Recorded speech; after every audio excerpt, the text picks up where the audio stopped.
Excursions into the Encyclopedia Britannica are always interesting, if not always illuminating. In the 14th edition of this distinguished handbook, there is no entry of any kind under the word soul. It is simply completely ignored. Turning to the older form, anima, by which the soul was recorded by Aristotle, we find no entry under that. Hopefully we turn to psyche to see if this will be more profitable. There is a brief entry under this word summarizing the fable of Cupid and Psyche, containing no intimation or suggestion that the word has any other meaning. So we turn to psychology and find there the opening statement: psychology is the science of the mind. Thus the soul, as we are more or less inclined to think of it, receives no major heading in this work. There is no doubt that by checking the index we will find many articles bearing upon the religious and philosophical meaning of the concept of soul, but it rates no major entry, no mention. This is more or less the result of a trend that has been going on now for better than a century, in which the effort has been consistently made to identify the internal life of man entirely with his mental and emotional structure. It has been taken for granted that all older concepts were more or less exploratory, that they were seeking to understand a certain internal part of man, but that all of this exploration has come more or less to naught, and what remains is the simple fact that inside of man is a mental instrument, and that this mental instrument, which also has emotional factors involved in it, may be and should be scientifically considered as the only soul that man has. This, of course, is utterly contrary to the very institutions of philosophy from which even the term psychology originally came. Psychology does not mean literally the science of the mind. It means actually the science of the soul. But in order to have some comprehension of value in the use of this term, the soul, I think we must spend some thought and consideration in trying to estimate how the more ancient groups of people, scholars, mystics, philosophers, considered this part of knowledge, this part of philosophy which deals with the human psyche or anima and its involvement in mortal concerns. There have always been two distinct points of view on this, and perhaps the conflict between them has led to the confusion of the present day. To one group, the soul represented the internal self. It represented, therefore, in broad terms, all of man apart from the body and its energies. The soul was therefore the person in the body. It was the soul that actually constituted the thinking, feeling, moving force within man. It was the soul that bestowed character. It was the soul that gradually, through the vicissitudes of life, came to dominate the material organism and transform it into an instrument for psychic purpose. The soul was therefore a true being in itself, more or less inhabiting the suburbs of an invisible universe. And it was the soul that, animating the body, entering into it, transformed this body into a living thing. This concept of soul we find among most ancient religious and philosophic groups. There was a second group, however, possibly inspired by the early philosophies of the Egyptians, that held that the soul was a kind of overtone of the body. That the soul actually was something like the Greek idea of the immortal mortal. The soul had a beginning because it arose from man's internal reflection. It had an origin because it was created out of the very life of man. But having once come into existence, it became an eternal thing, unfolding and developing from the mysterious psychic seed that had been planted in the structure of nature from the very beginning. Thus, to these people, the soul was like a flower or a plant, with its seed in the dark and mysterious earth of man's spiritual nature, and its blossom radiating out into the various phases of enlightenment which man attained through his evolutionary process. It was the soul that really constituted the body of experience. It was fashioned out of the labors of man. The 12 labors of Hercules contributed to the creation of the soul. And that being in which there was a mature soul, or a soul grown up in wisdom and experience, was a hero, a person of great spiritual endowment. The soul, therefore, really constituted an overself, much in the quality of Emerson's oversoul. But this overself was something that man had to build. Much as in our ordinary way of life, man builds through experience his attitudes, his character, his disposition, his temperament, and the very maturity to which he ultimately attains. The soul growing up in man, therefore, was like a person passing through life, learning as it proceeded, gaining certain lessons, and accomplishing in older years a kind of wisdom, a wisdom arising out of living itself. The soul was consequently this wisdom body. It was this enriching character within man, becoming ever more, and by its own growth leading the body in ways of wisdom and truth.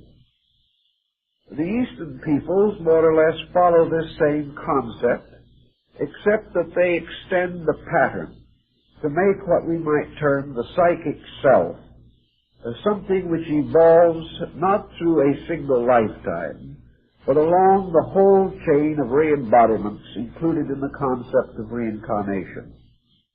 Thus the soul is that which is re-embodied. It is that which continues to grow behind the changing faces and forms of embodiment. The soul begins with man, begins with his earliest evolution, but continues in an unbroken sequence of growth, passing from one body to another, gaining some new instruction, insight, or understanding from each embodiment. And it is the soul and not the person that grows richer in wisdom. The soul, therefore, becomes, at any given point or time in the evolution of consciousness, the leader of the personality. Within the soul is locked the experience of previous lives, meaning that in some instances we observe persons born with greater erudition and insight than others. We see some more skilled and more gifted. We see the rise of genius. We behold those whose aptitudes and abilities are extraordinary. To the Eastern mind, these represent soul endowments accumulated through the long cycles of rebirth. So we do have two essential concepts, one being that the soul is the person, is the being, the other that the soul is this something that grows up between body and spirit, filling the interval between the two, acting as a bridge which becomes stronger and more adequate for the transmission of consciousness from within or experience from without. It is around this concept that the soul is something that is building with man that psychology gained its consolation and differentiated its own point of view. Psychology, however, has usually taken it for granted that man has only a single embodiment. Therefore, that the soul has its origin, its growth, its maturity, and its end within the span of a human lifetime. But it is in the soul, even in this concept, that what we might term the richest part of life is unfolded. It is the soul also which becomes the source of the various pressures and intensities which mark individuality. It is this soul, variously conditioned according to science by both heredity and environment, that the individual must turn to for the understanding of his own inner life. His life consists not only of his conscious experience, but of certain subconscious or unconscious experiences, which can become powerful forces in the modification of his character. So we come to certain simple concepts about this, by which we translate certain levels of activity in terms of psychology. We say the conscious mind is that part of man's mental life which responds normally to the various stimuli which are the expectancies of living. We can say, therefore, that two persons, A and B, may be involved in this. A is a friend of B. B has always been kind to A. Therefore, A is fond of B. There seems to be no problem here. We can explain the reason for this like in the natural tendencies and temperaments of these people. We find there is no mystery whatever in the association of these two persons. Each is reacting according to obvious circumstances which we can explain without any consideration of dark, mysterious elements. But we may take another A and B for a momentary comparison. A knows B, and from the first day he met B, A heartily disliked him. B has done nothing to injure A. B is not aware of any reason why this antagonism should exist. B naturally likes A, but A naturally dislikes B. Now why? This problem is no longer so easy of solution. We can no longer put together some evident and obvious elements and say this is cause and effect.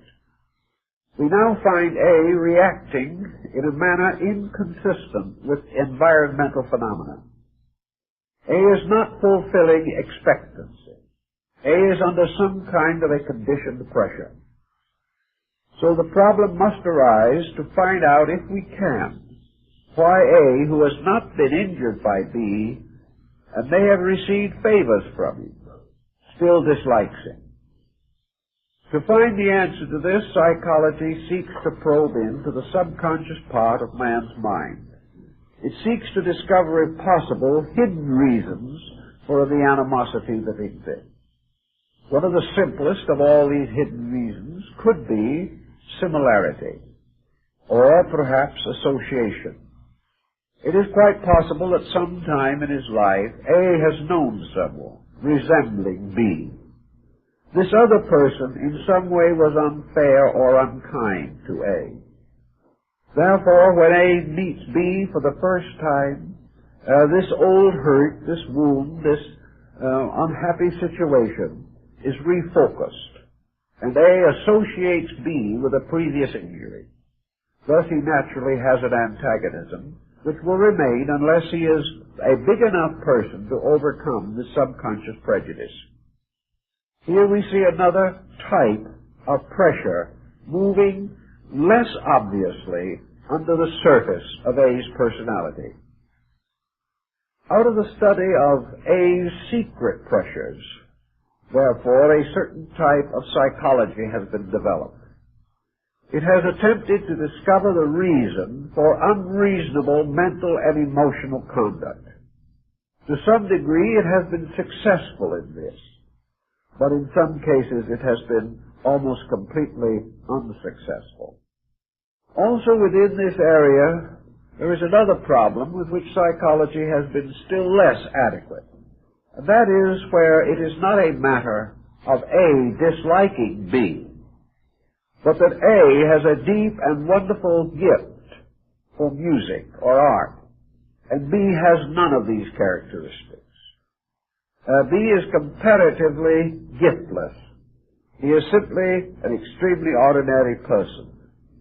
A is an extraordinary person.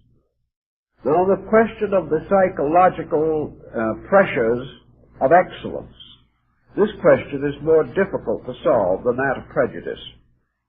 The answer we would naturally seek in the classical way, whether A has been subjected to some environment in which he had peculiar advantages over B in the attainment of genius.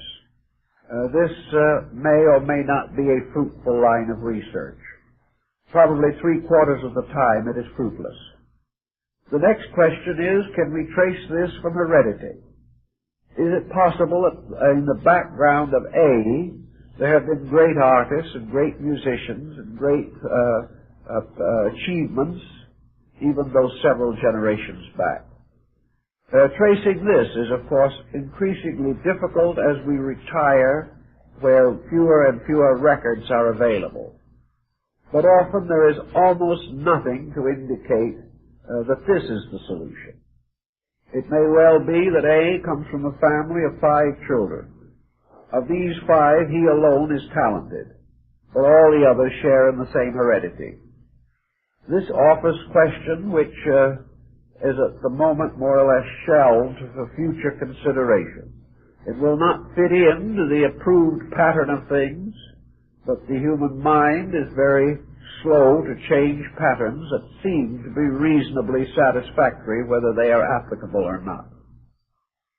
So we then have to try to find out, if possible, how it happens that A has entirely different endowments from B or from other members of his own family.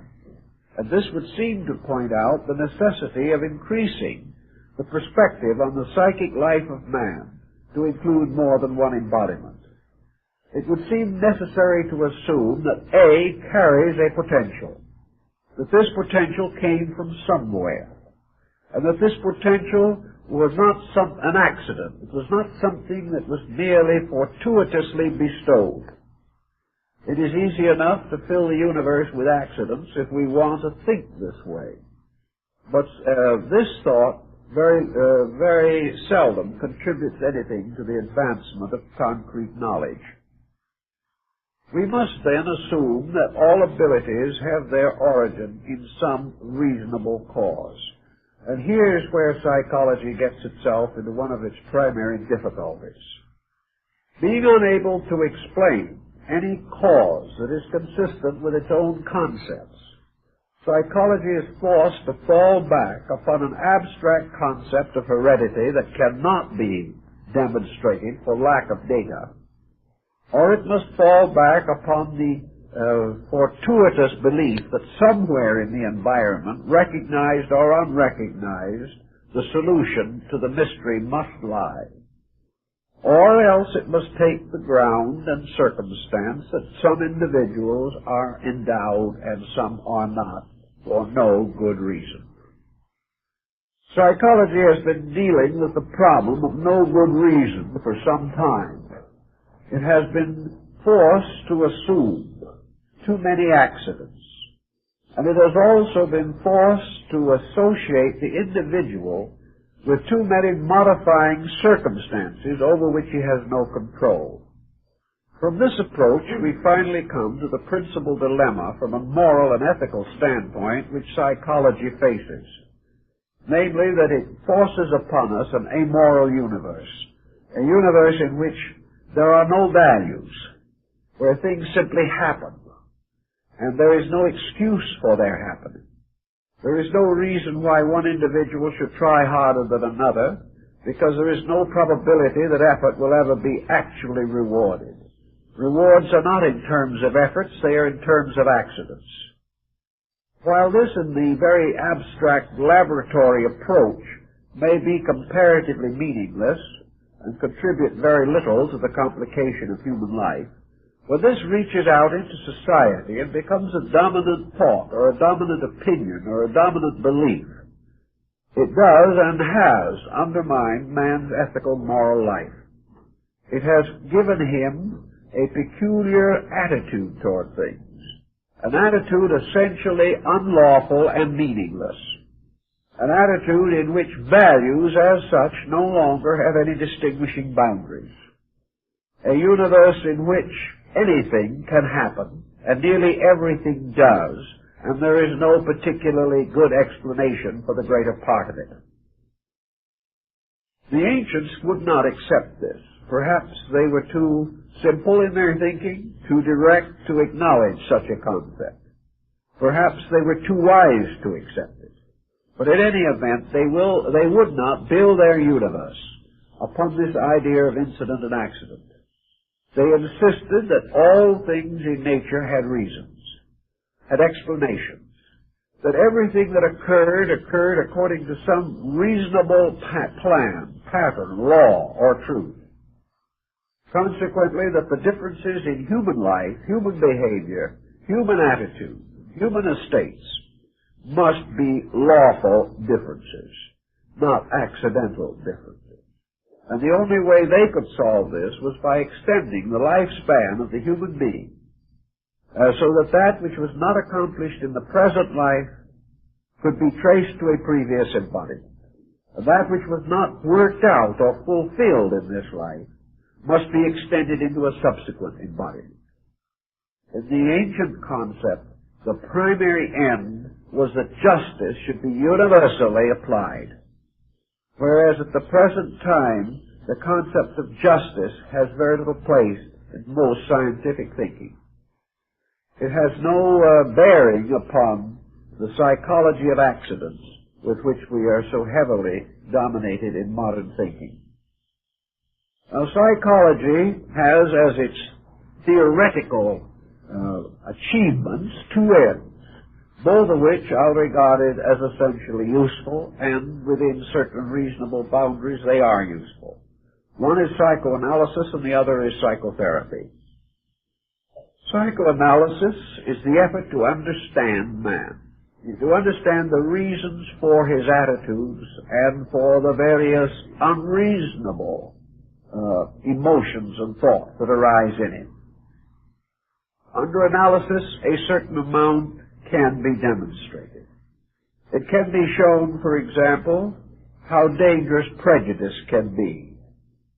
We gain a very valuable insight into the reason for unaccountable pressures that distort the person, which damage the individual himself, and which bring upon him numerous misfortunes in life.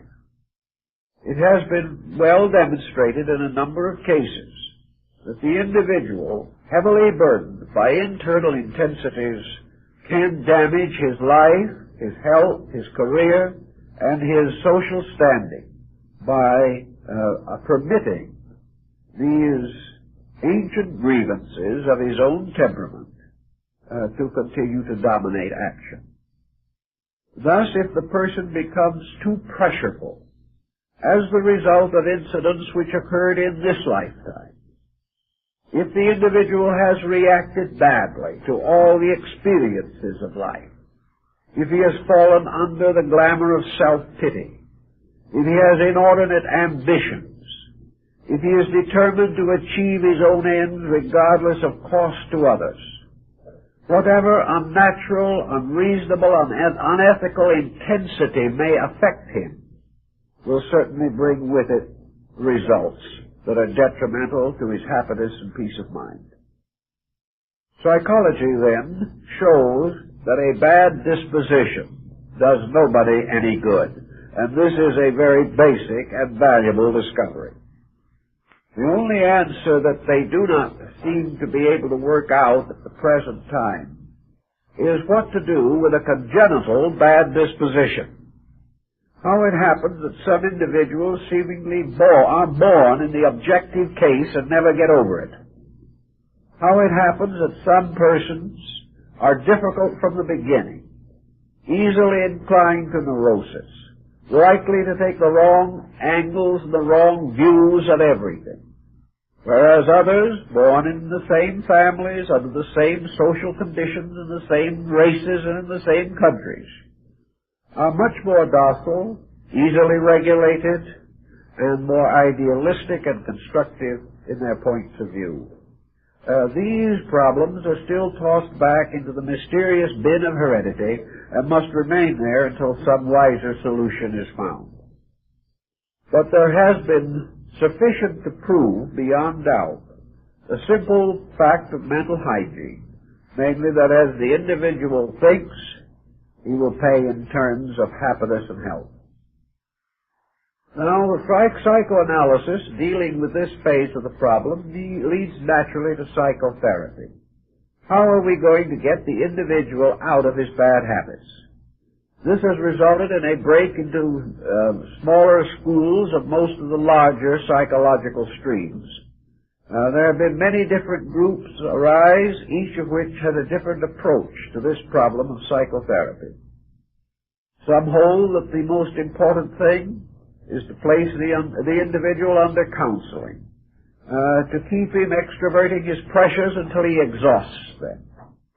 Others feel that the individual can gradually be taught to appreciate by a kind of inward experience the quality of his own mistake, and out of this will come gradually a rescuing or restoring of normalcy by the effort of the patient himself.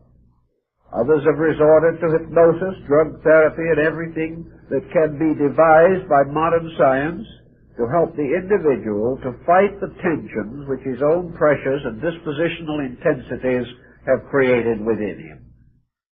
To a measure, this type of psychotherapy has been helpful. It is especially helpful in advanced cases of psychiatry. But all in all, we cannot say that psychology as it is today is a perfect art or even nearly a complete science. Such is not the case. It is still a dependency, dependent upon the large structure of philosophy for its realities, for its integrities, and for its survival. Fortunately, the present trend is toward this realization. And where a few years ago the psychologist was a very complacent person, certain that he had the final key to human happiness, he is now far less certain of this. And part of his increasing modesty is due to the circumstances of contemporary life. He is discovering, rather to his amazement, that although we have more psychologists than ever before, we have more mental illness than ever before. He is beginning to sense that something else is necessary, and that psychology, without certain internal integrations within its own structure, can contribute to problems rather than to their solution. And working on this problem, psychology is concerned today more and more with the restoration of an ethical structure. In other words, it is seeking to be re-identified with the principal stream of philosophical descent. In the mystical way of looking at all of these problems, the classical psychology, the ancients accepted certain facts that modern psychologists are loath to accept. They accepted, for example, the existence in man of a spiritual energy or a divine life principle. That this divine life principle animates all things, supplying them with their life requirements very much as the sun animates all of nature and sustains the infinite diversity of growth and unfoldment everywhere obvious in the natural world. That this inner light or life or power should be termed a spirit or spiritual principle is only consistent with the early experiences of human beings. Therefore, the ancients, for the most part, some exceptions, for the most part held the validity of a spiritual principle, that man was a motion of life through time and space, that this life had a certain fixedness in it somewhere, that this life was something doing something. It was not merely a series of interrelated phenomena with no essential basis. This life itself, according to the ancients, had as its primary purpose a mysterious motion called evolution or ideation. This life at some primordial time prior to man's ability to restore such conditions in nature was immersed within a material principle from which it gradually evolved what we call body. The ancients symbolized this primary union of life and matter in the seed, or the form of life in which the life itself is locked within some kind of a shell. This life, locked within matter, gradually unfolded, gradually strengthened, gradually flowed out, producing the phenomenon of growth. This growth we observe everywhere. We observe it in the growth of plants, of trees, of animals. We see it whenever we look around us in nature. We see things growing mysteriously but majestically, even as the great tree grows from the tiny acorn. And we seem to behold in this nature's eternal process of unfoldment. And according to most ancient peoples, spirit was unfolding through body. And in the process of its own unfoldment, it unfolded the body which it occupied. Therefore, it was the spirit itself that was forever building nobler mansions for its own purposes. The ancients recognized spirit and matter as the polarized opposites of a universal essence or principle. They did not regard matter as something apart from spirit, but as a condition of it. They did not represent or figure spirit as being isolated from matter. Rather, they regarded spirit and matter as the polarities of one eternal agent. And man's spiritual life, descending from the mysterious roots and sources in the unknown, uniting itself with body, ensouled body, and transformed body into a living thing. Body rising from the earth, passing through the infinite diversity of manifestation, which we call the evolutionary process, gradually unfolded its own potentials from the monocellular organism into the compound being which we call man. The action of life upon matter caused matter to take upon itself design or purpose. It was as though, as the German mystic Davy says, life placed its seal upon matter. And matter therefore received the impression of this seal and manifested the design, inscription, or monogram that was placed upon or cut into the seal. Davy calls this seal and its impression the signatura rerum. It is the great signature of the divine power. Now, when life seals matter with its monogram or its mysterious heraldic device, the seal itself is called form. For the union of life and matter always results in a compound, and this compound is a form consisting of material elements held into some kind of a pattern by energy.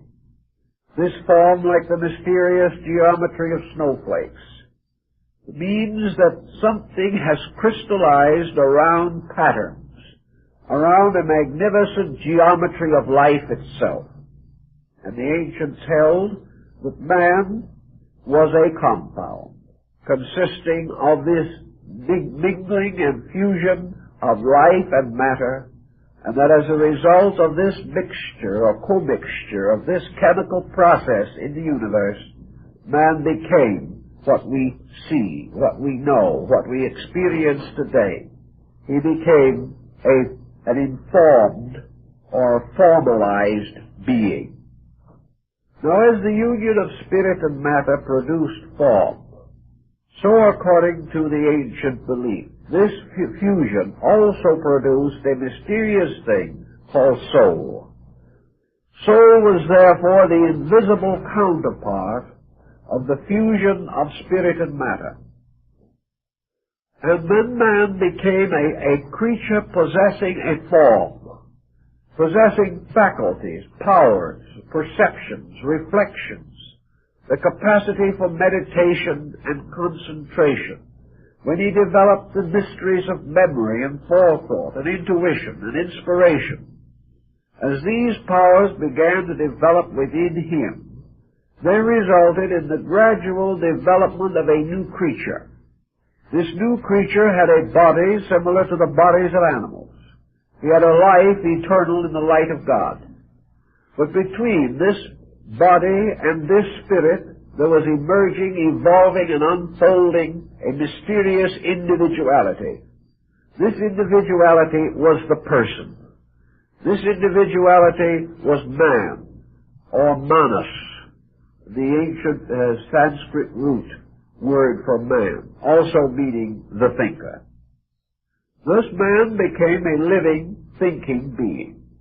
And with his living and thinking, he reacted in an infinitude of ways to the challenge of his environment. We can trace this evolution back to the Stone Age. We can trace it back to the time when man first desired to perpetuate the records of his own kind by making crude drawings and sculpturings upon the walls of caves and on the faces of cliffs.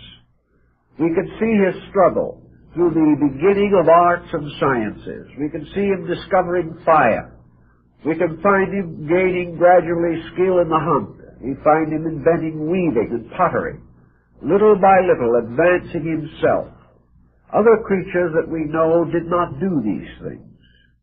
Some showed rudimentary tendencies to social organization, as the ant and the bee, but they never developed beyond a certain degree. We find man, however, going on and on, not only adjusting himself to the world in which he lived, but gradually developing the abstract faculties of the mind. We find him speculating and thinking about things. We find a religion arising in his consciousness. And little by little, this fusion of spirit and matter, producing, as we say, the rudimentary principle of mind, began to enrich this mind. And this mind, in turn, began to enrich the life of the person in the material world. And by degrees, over vast periods of time, the mind took leadership over the body, and more used the body for its own purposes. Man no longer simply existed to survive. As soon as mind began to take over, man began to think in terms of leisure. Man began to contemplate the possibility of an inner life apart from the mere struggle for survival. Out of leisure came the arts and sciences, the philosophies, the literatures, all of the music, the theater, the drama, dance, every development of man's psychic life. These all came from the leisure or the power of the individual to have a life inside, where a life which it was not necessary to completely smother in order to maintain physical existence. So man gradually began to conspire on how to gain for himself greater freedom from the stress of material need. He learned by degrees how to save the seed and augment the crops. He learned how, by industry, to make useful devices. He invented light so that his hours of darkness would not be so complete, and he would have greater time for contemplative life. Little by little, therefore, the human being built up between spirit and body a structure of experiences, a structure rich in the story of the struggle of an inner being to express itself. Now, religion may in some instances identify this inner being totally with spirit. But the animal has spirit. The bird, the fish, the insect, all these creatures have spirits. They are all alive. They are just as much alive as man. But they have never individualized this mysterious middle ground. They have never taken life and gradually given it a certain integration. They have never created the power to create leisure for themselves. They've never found the way to use this leisure. If these other creatures had ever gained this power and this skill, they would probably have long ago overwhelmed man, because they outnumber him, and in many ways they are infinitely more resourceful than he is. But they have never had this sense, this mysterious power of gaining mastery over destiny. So we find gradually in this middle distance between spirit and matter the arising of the true human being. We find him therefore suspended twixt heaven and earth, dominion wielding. He is like the Chinese triad of heaven, earth, and man. For in man, heaven and earth are locked and they are also revealed. Man, through his own individuality, is gradually revealing the universe. And in so doing, he is also exploring, discovering, contemplating universal phenomena. Thus the ancients were convinced that there existed this soul in body, that this soul was the highest expression that we have of the manifestation of universal energy, that it was a particular manifestation, that it was a highly personal one. The human soul cannot belong to anything except man. And the human soul could not come into existence until man became a self-responsible agent. The human soul has to gradually gain through experience. The human soul has to react to pleasure and pain. It has to discover its mistakes. It has to advance its virtues. It has to punish its defects. Until finally, because it has individuality, because it has a certain moderate determinism, which it calls free will, this soul is capable of growth, capable of becoming. It is also capable of limiting or delaying its own growth. But because this growth is part of universal life itself, it cannot completely destroy the power of itself to grow. It can damage this power, but it cannot frustrate its purposes. Thus man arises as the Son of heaven and earth. He arises as having been endowed by nature with the richest part of natural heritage, and endowed by the divine principle with the potentials of his own divinity. Man then is indeed a creature in whose nature the ultimates and the extremes of existence are both bridged and reconciled. On this basis, then, we have the concept of the soul as it was understood by the Greeks and by most other ancient peoples. And because this psychic power gradually gained the knowledge of itself and gained the power to contemplate its own structure, its own majesty, and its own manifestation through the study of its consequences as a force in life, so man began to develop a science of his own soul. He gradually developed realizations of how the soul could be advanced in its purpose, how it could be retarded, what would enrich it, what would impoverish it. He also gradually came to know the needs of the soul, what was necessary to its growth and happiness, its normalcy and order. Plato gives us a considerable discussion of this particular subject. And like most of the Greek philosophers, he assumed that finally the soul was a geometrical equation. It was a kind of mathematical creature.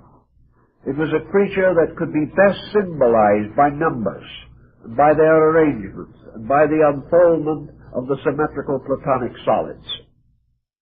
The soul also, in addition to all of these other characteristics, according to the Greeks, being, so to say, a product of the union of heaven and earth, could be lured away from its middle place by the various circumstances of life. The soul was perilously poised on the roaring ridge of heaven. It was truly in a middle ground or middle distance between extremes.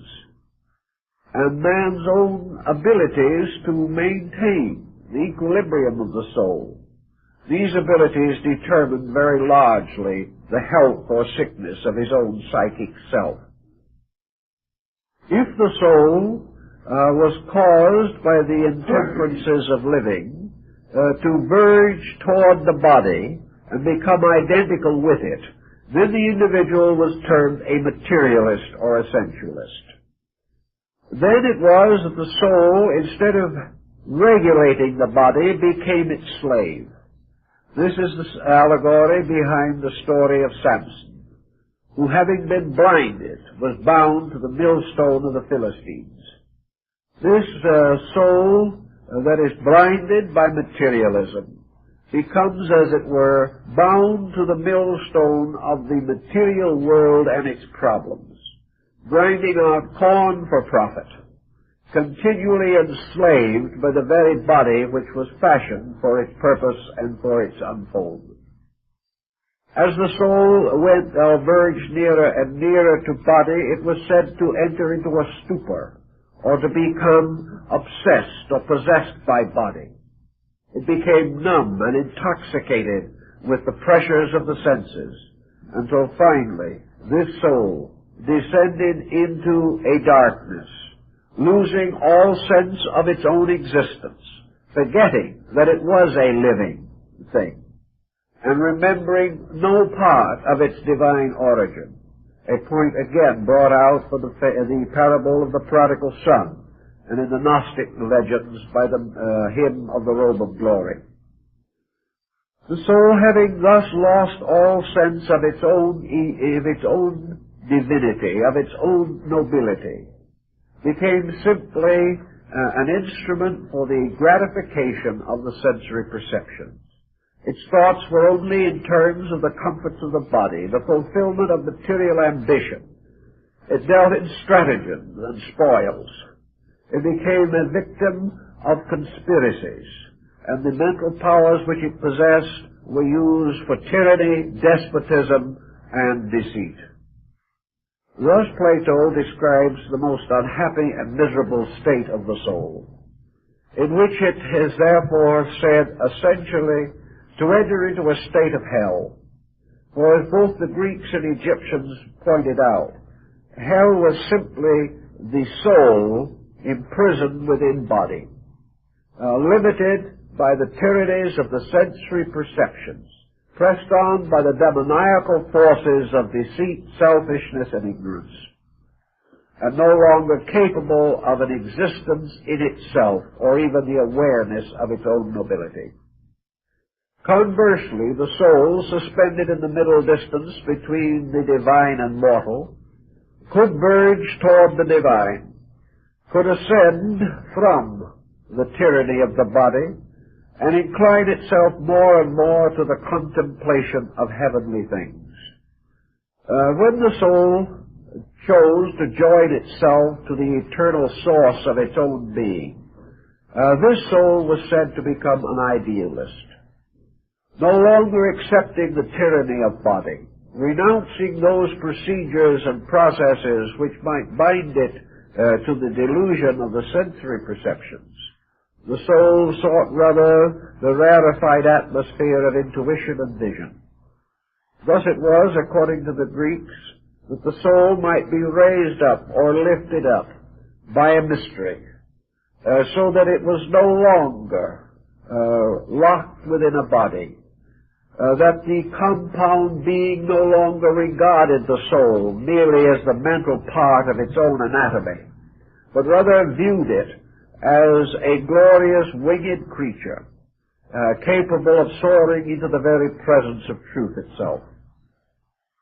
The ancient mysteries of the Greeks, the Egyptians, the Hindus, and other nations which possessed the secret religious systems These ancient mysteries had as their purpose the separation of the soul from the body without death. For it was assumed that this was a kind of philosophic death, in which the soul, transcending body and ascending from it, attained liberty or freedom, and existed in the pure air of reality, even while the person was still embodied in a material constitution. The soul which thus liberated itself from body, even though still embodied, was also then believed to have attained an immortality.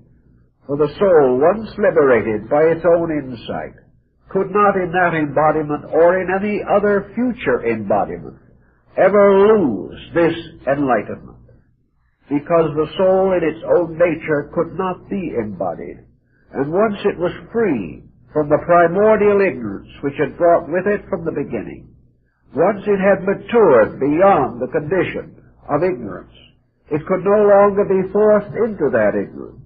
It could no longer again be identified with body, so that while this person might be born again many times, he would be born and would at an early age or in coming maturity achieve the realization of the dignity of his own soul. This was the concept around which the primitive psychology of the ancients was built. It was built on the great concept of liberating the soul from sensuality. Liberating the soul not by forceful measures, not by some desperate discipline, but liberating it by persuasion, by gradually inviting it to contemplate nobility, by instructing it in the noblest and most gracious of the arts and sciences, by perfecting it in philosophy and religious insight, and by inspiring it to seek continuously and unfailingly for the spiritual source of its own life. It was this soul, therefore, that attaining a certain immortality was ultimately, as described by Pythagoras in the Golden Verses, reunited again with the divine power from which it came.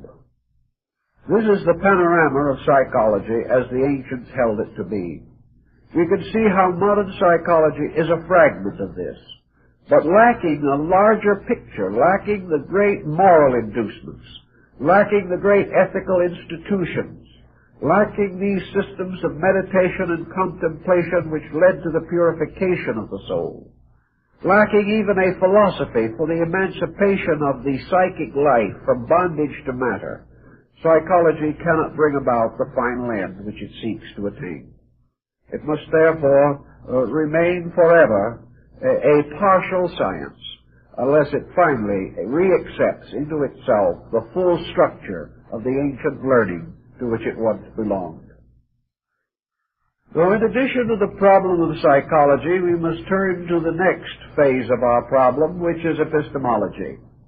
The word epistemology comes from a Greek word which means knowledge. And the main problem and concern of epistemology is to discover the nature of knowledge. And this is a question which is of great importance to thoughtful people and no importance to the thoughtless. Many individuals have no interest whatever in knowledge. They accept certain things as knowable and certain things as not knowable, and that is the end. Or they think of knowledge as opposed to ignorance. Knowledge being that which they know, ignorance that which others know. This situation we find everywhere in human experience.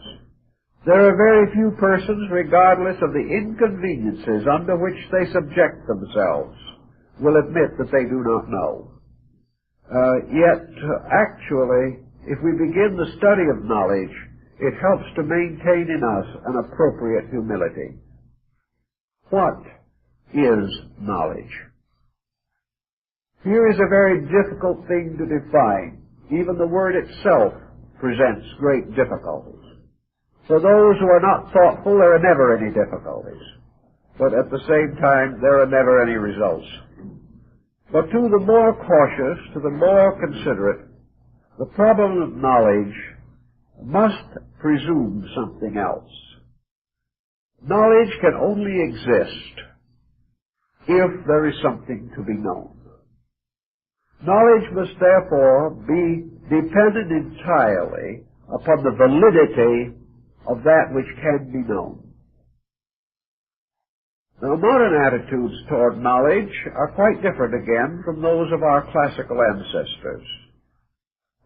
Modern individuals, particularly those following the humanistic persuasions, are inclined to assume that all knowledge must be relative, on the ground that ultimates do not exist until they occur. Therefore, there can be no knowledge beyond the condition of the moment, and the condition of another moment must be analyzed at another time. If there is no master plan, if growth is simply a growing up in space, and all growth itself is determined primarily by incident and accident, then we have no ground for more than relative knowledge. We cannot assume that there is any grand plan of existence.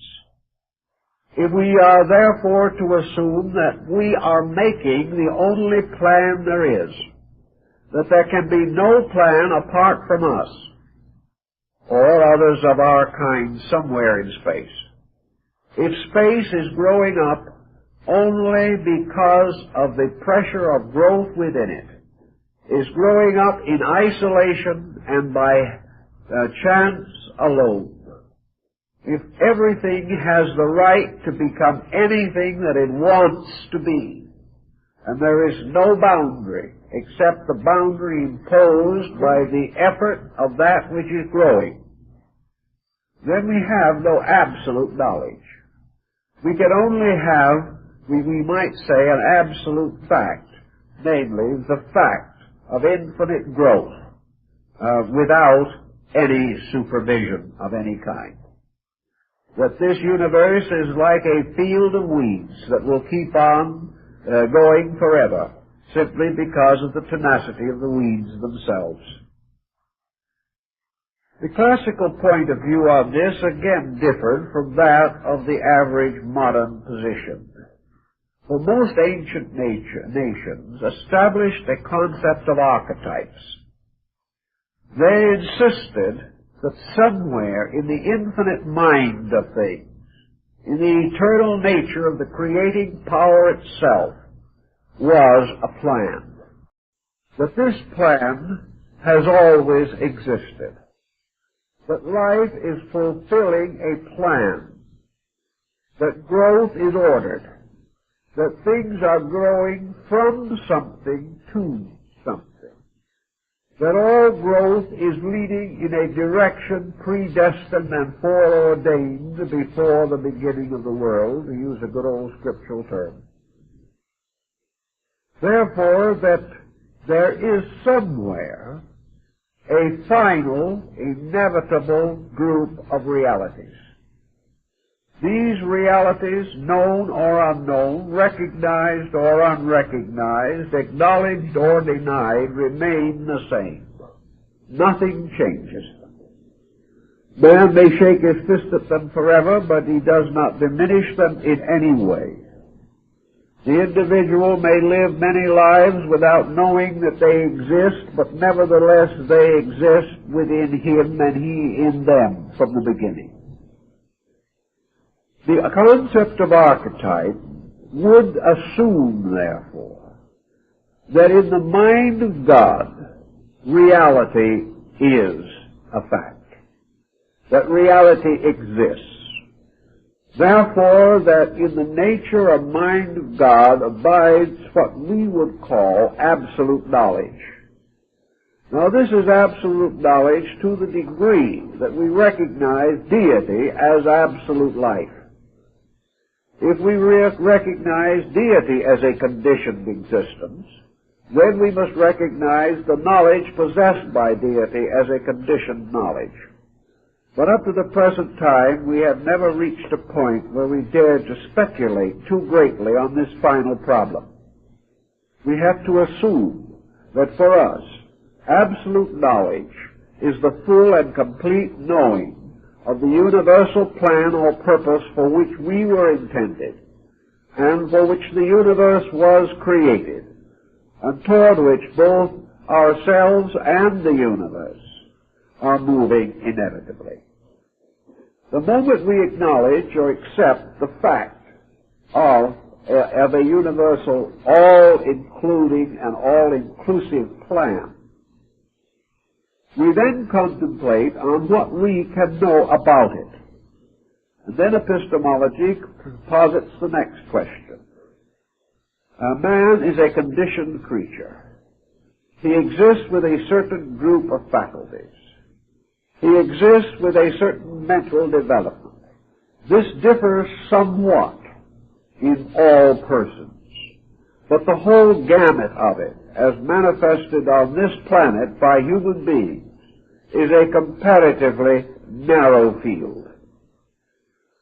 If we divide or create a concept covering the knowledge of the person who knows the least of all men and the person who knows the most of all men, we are still within a comparatively narrow limit of knowledge. That the human being, then, if he is a conditioned being in the process of moving from a present state to a better state, it is assumed that the knowledge that he can possess now is the knowledge of his present state, or at his present state. And that if tomorrow he is a better person, he can tomorrow have a greater knowledge. Therefore, man's power to know unfolds with himself. And that because of this, the individual in this world can never be absolutely certain unless he is absolutely perfect. And as perfection of this measure is a rarity, to say the least, there does not seem to be a superabundance of absolute knowledge. Ethically, we go into the next question naturally. Is absolute knowledge necessary to a creature possessing only finite capacities? Is it necessary that the finite should understand the infinite? Probably it is not necessary. But it is part of man's ambition to overestimate himself, and out of a little knowledge to assume that he is worthy of a greater knowledge. But we do know certain things within the range of epistemological thinking, namely that knowledge can be increased in man to some degree in the course of even a single lifetime. We may say, therefore, that the child who has been to school has more knowledge than the infant. We may assume that the mature human being has more knowledge of some kind than the child, and that the person who has lived out his 80 years of a rich life of experience has more knowledge than a young person in their teens or 20s. All things being otherwise equal, we therefore say that there are two ways in which knowledge can be increased. First, by education, and second, by experience. These two forms, therefore, gradually increase the knowledge which the person possesses. But this increase is usually limited to a comparatively narrow area of material needs, responsibilities, or desires. The person experiencing material things becomes learned in them.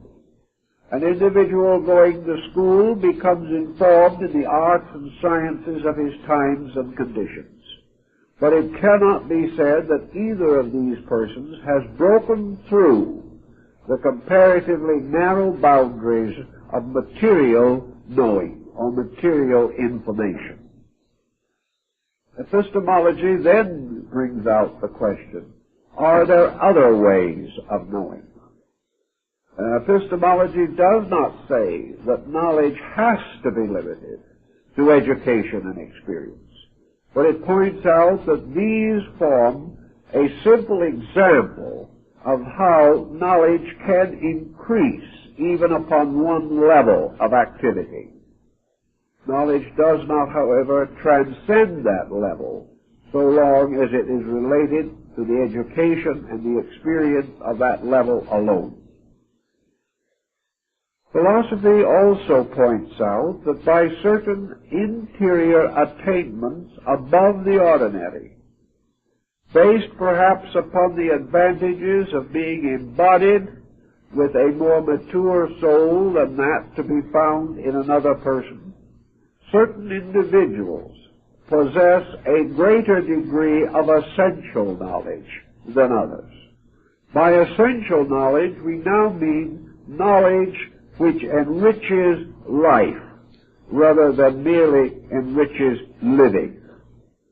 And knowledge by means of which the internal and eternal values of existence become more clearly comprehensible to consciousness itself.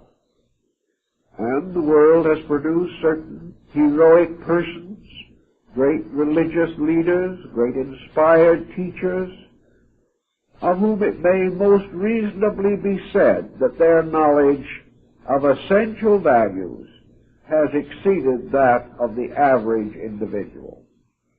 It may not necessarily be said, however, that even the greatest of these has become all-knowing.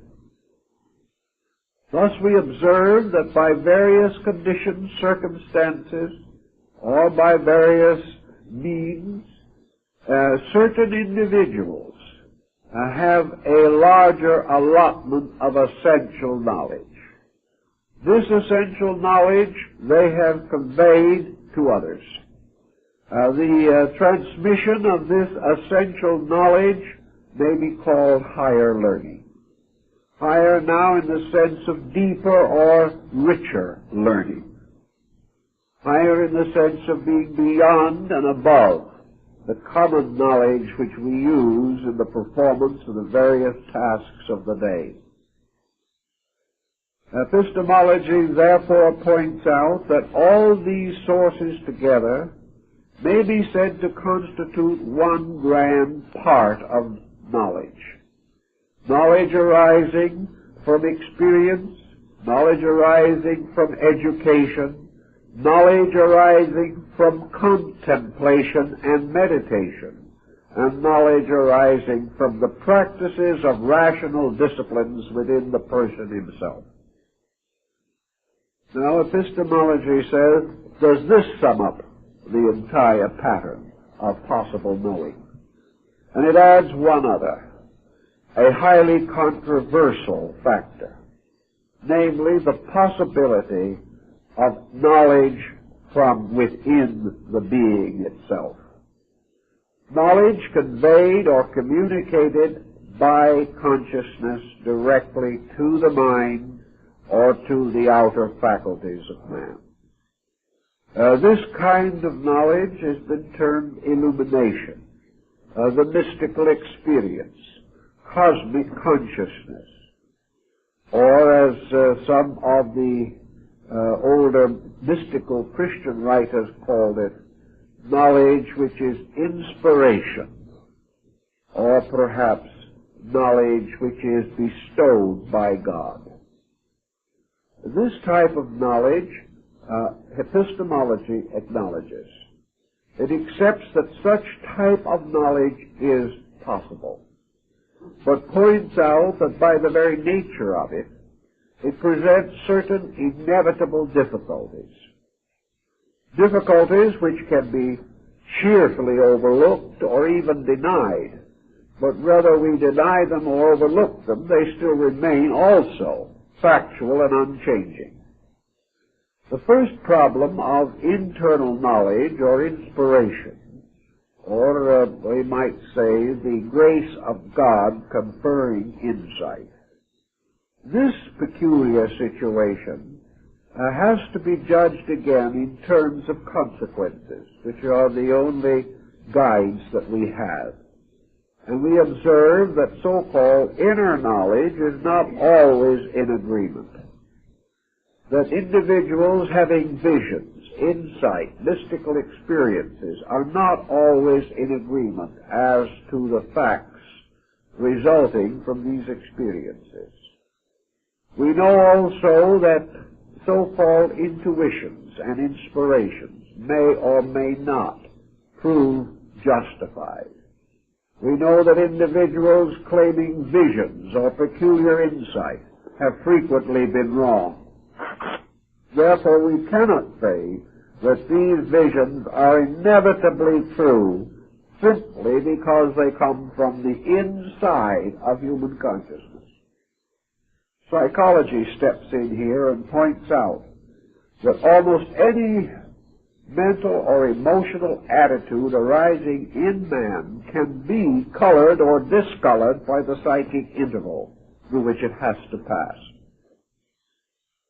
Thus, we can say that, empirically speaking, it is perfectly possible for an absolute knowledge to exist in the nature of God, and this knowledge to be revealed to a large degree, perhaps not absolutely, but to a degree beyond the ordinary communications of knowledge. And that this communication is possible by an inward experience called mystical, or of an illumination, or an enlightenment, or a spiritual attainment, by means of which the individual shares to an exalted degree insight into the realities of life. Epistemology covers this, affirming that it is possible, affirming that it has occurred, but not willing to commit itself as to whether even such experiences are absolute.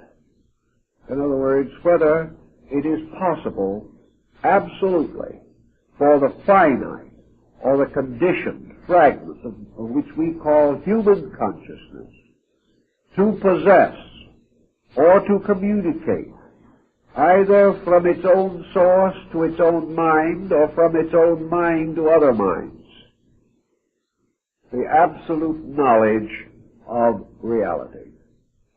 The general tendency in this view has been to say that theoretically it is possible. Practically it has not been known to occur. But as against this absolute factor, there has been a great deal of relative transmission of knowledge, vastly in excess of that commonly available to man. And there has been, undoubtedly, legitimate internal inspiration, illumination, and mystical insight arising from the nature of man himself. And it has also been assumed in epistemology that in practical consideration, by all the laws of reason, this knowledge coming from within or arising in the inner life of man is the most direct knowledge which man is capable of receiving, inasmuch as it has less losses through transmission, that it is also experienced immediately rather than merely being communicated, and that everything else being equal, experienced inner knowledge is more valid than communicated knowledge, which must pass through various channels to reach the sensory perceptions of the individual.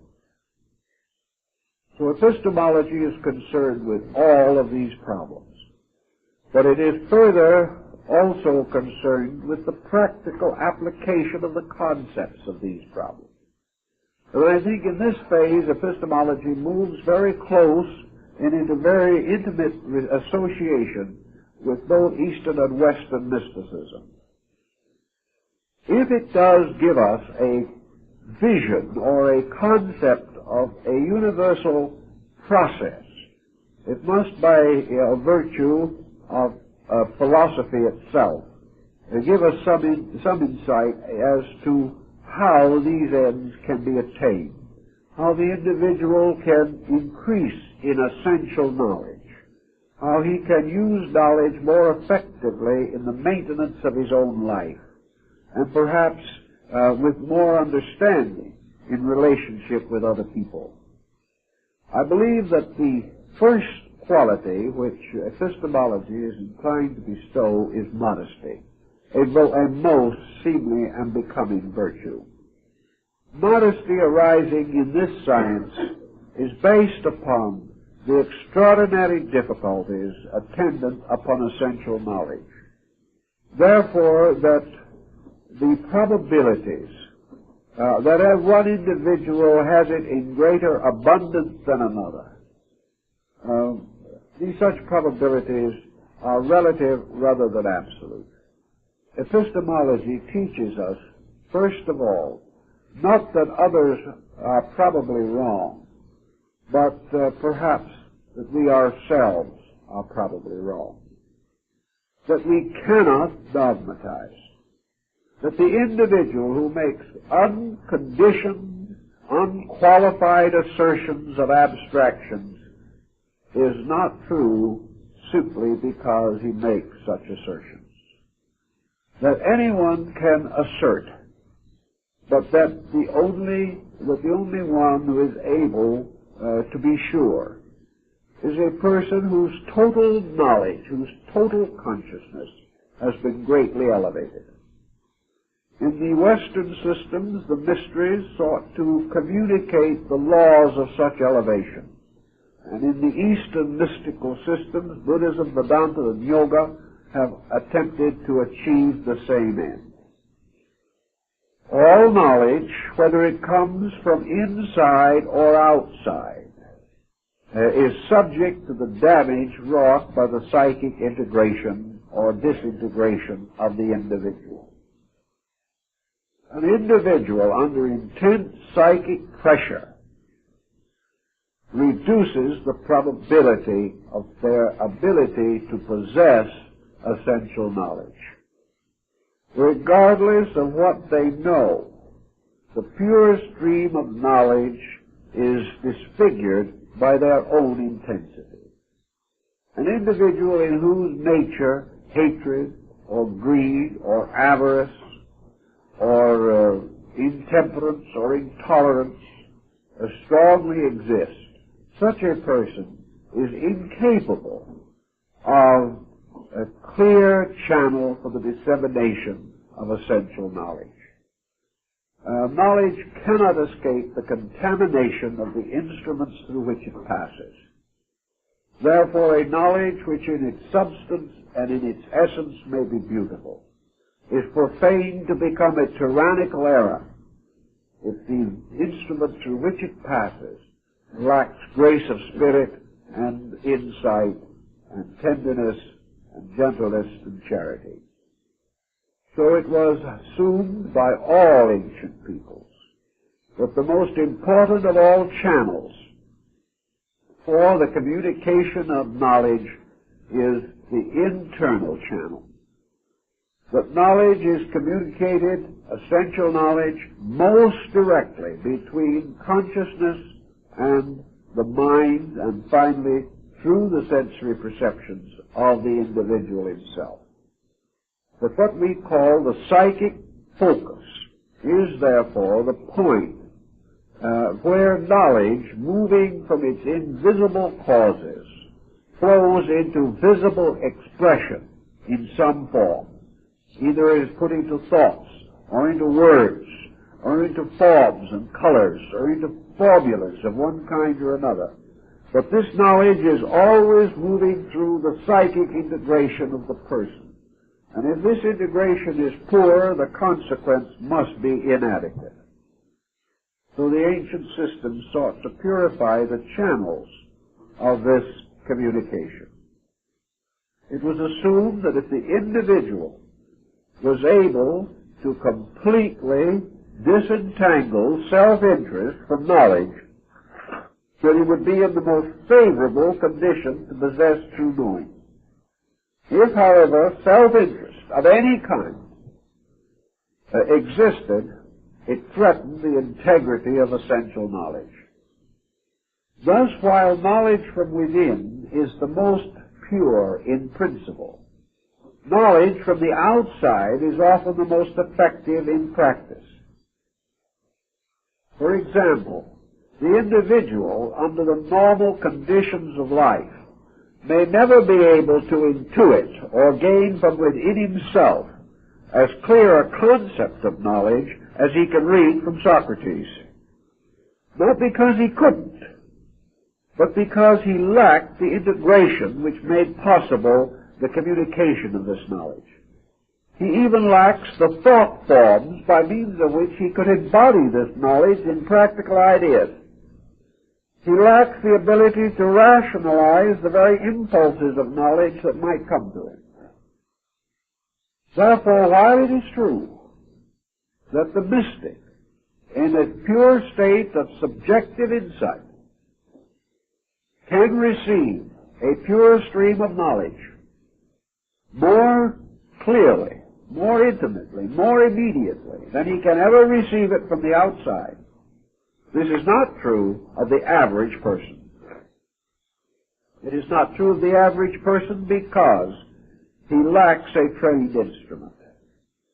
Now we may say that when someone like Socrates puts his thoughts into words, and these words are translated into another language, and we finally read them, that there have been many opportunities for errors to creep in, that we are far removed from even Socrates as a basic source of knowledge.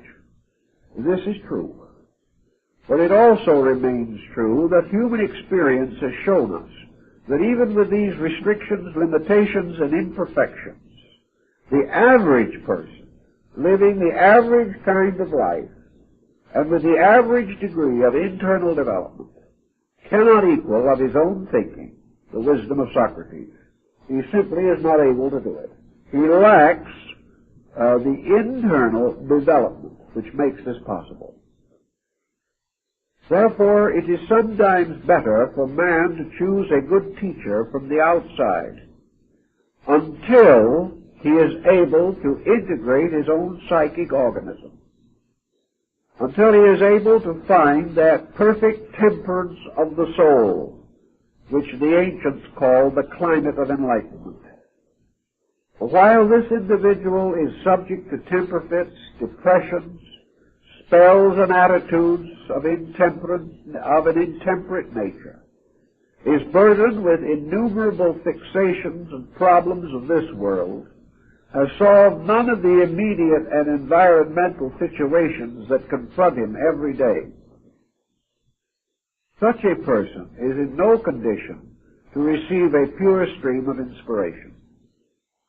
Now, the answer to that one also presents another question in epistemology, namely the experience that we sometimes seem to have, as in the case of Paul of Tarsus, where an individual with practically no known virtues was the recipient of a divine revelation, and that Paul received the vision of Christ when many of the most pious and sincere of the Christ followers never had any such vision given to them. And yet Paul at that time was on his way to persecute the Master.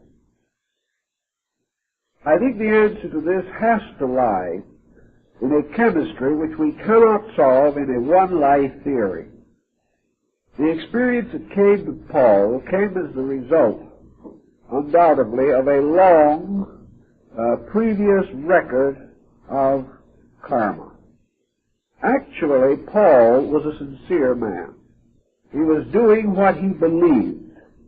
He had not apparently in this embodiment at that time reached the point in which he could transcend the material elements of his personality and receive the full psychic maturity which he had brought with him from a past life.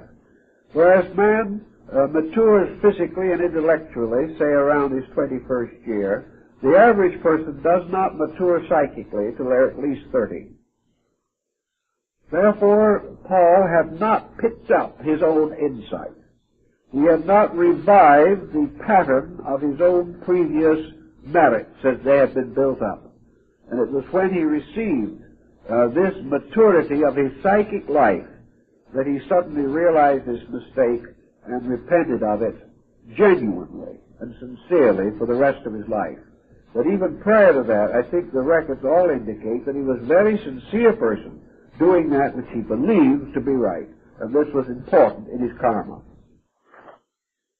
Now, in the same way, under certain conditions, individuals who apparently have very little claim to spiritual maturity have apparently had authentic spiritual revelation. Epistemology faces this problem also. It points out certain conditions which can arise within the life of the individual, conditions which have to be lawful even though we cannot fully understand them.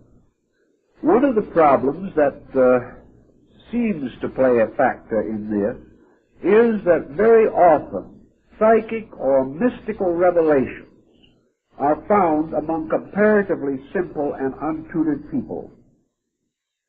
This may be partly due to the fact that these individuals have not developed the tremendous materialistic intensities which dominate the life of other more sophisticated individuals.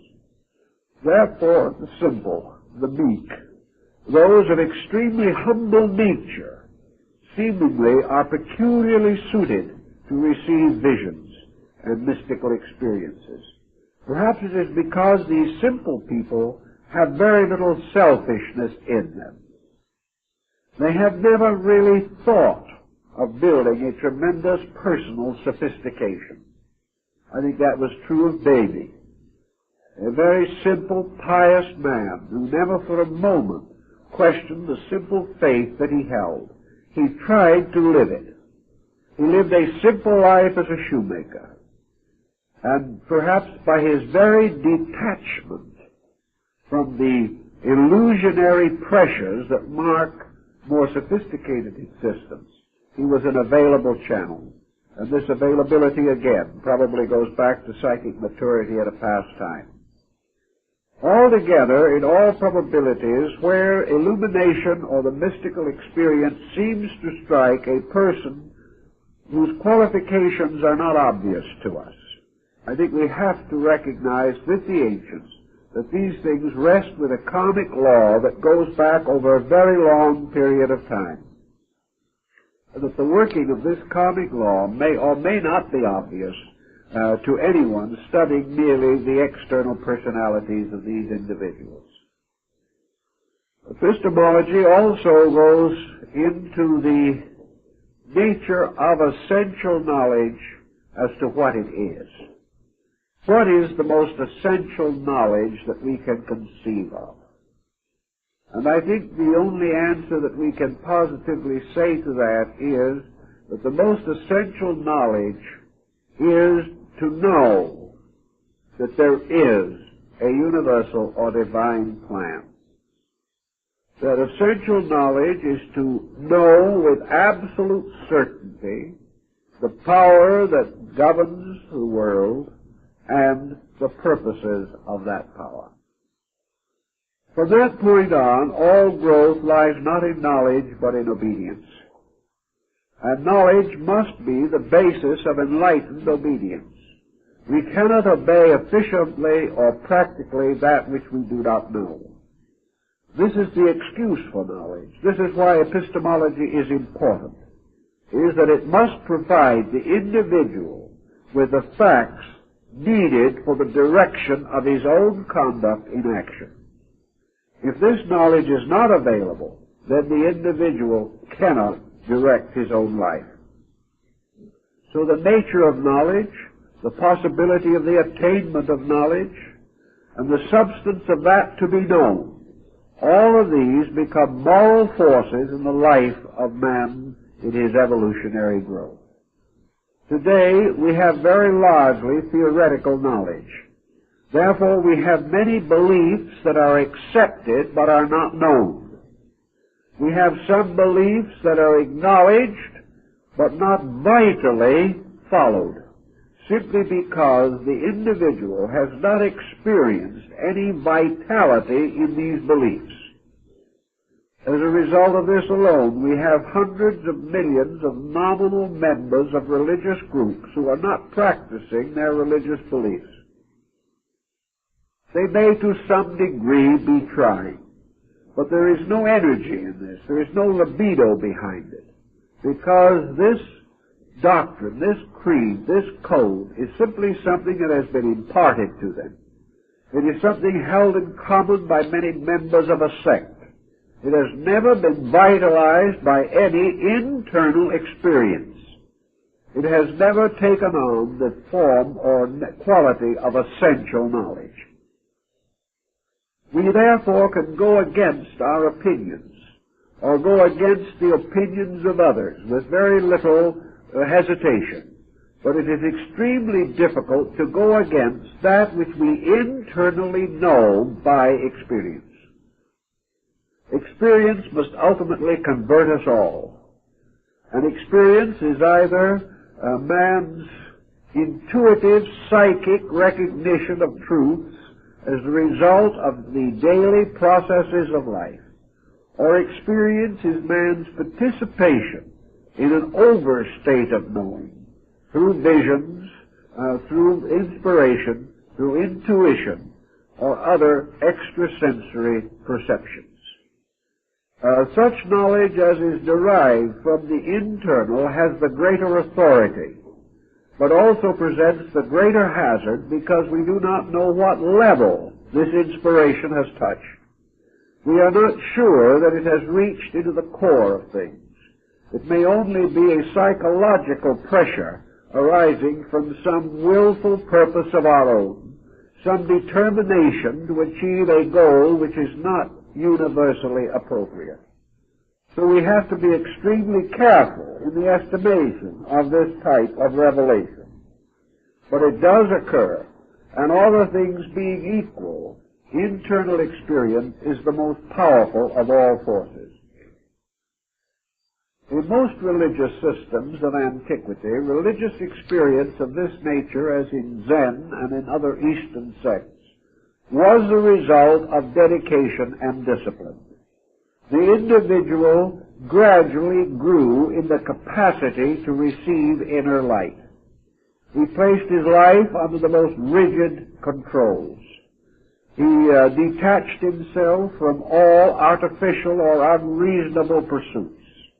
He simplified his conduct in every way possible. He did not necessarily renounce the world, but he certainly renounced worldliness as a force within himself. He sought to moderate all desires and appetites, and most of all to direct his attention most forcibly and continuously towards those noblest aims and ends which were appropriate. He sought to increase knowledge of all useful arts and sciences. He sought to build all of the intellectual and moral strength that he could so that this could support his spiritual endeavor. Most of all, perhaps, in all these processes, he sought for the gradual renunciation of the sense of selfness. He sought to leave behind, as far as he could, all purposes which might be regarded as self-motivated. He no longer wished to succeed. He no longer feared to fail. He no longer worried about pride. He no longer had any competitive instincts about knowing. His only desire to know was based upon his simple desire to obey the laws of God. When he desired only to obey, to acknowledge, to venerate, when his one and only purpose was to fulfill that which deity desired, and he had no human equation left, then, as Plotinus tells us, he approaches divinity. He makes the necessary requirements in his own life. And usually, where we are dealing with mystical experiences, we have a right to examine these factors. And the individual who believes that he has a valid experience must, to some measure, estimate his own character as to whether, so far as he knows, he is a valid person, whether he is entitled to such experience, whether his own life justifies his receiving a greater knowledge than he presently possesses. If he is not using well what he knows already, there seems to be little reason why he needs more. If he fails in the common things, there is no good reason why he should share in uncommon things. If he has not been able to make his obvious life a more orderly and better managed experience, there is no reason to assume that he is in need of extraordinary faculties or powers. So all things have, as the philosophy points out, a reasonableness in them. And epistemology is therefore not only the science of knowledge, it is the science of the reasonableness of becoming able to know. The science of the reasonableness of whom will receive knowledge, how it will be given, what its laws are, how knowledge administers its own estate, and how knowledge, in the proper and full course of things, becomes the inevitable birthright of every living thing. These are the various phases and departments of epistemology, and through the consideration of them, simply, directly, and honestly, I think we can find that this branch of philosophy makes a valid contribution to our general improvement. Well, I think that's all for this evening. I'll take my sniffles home.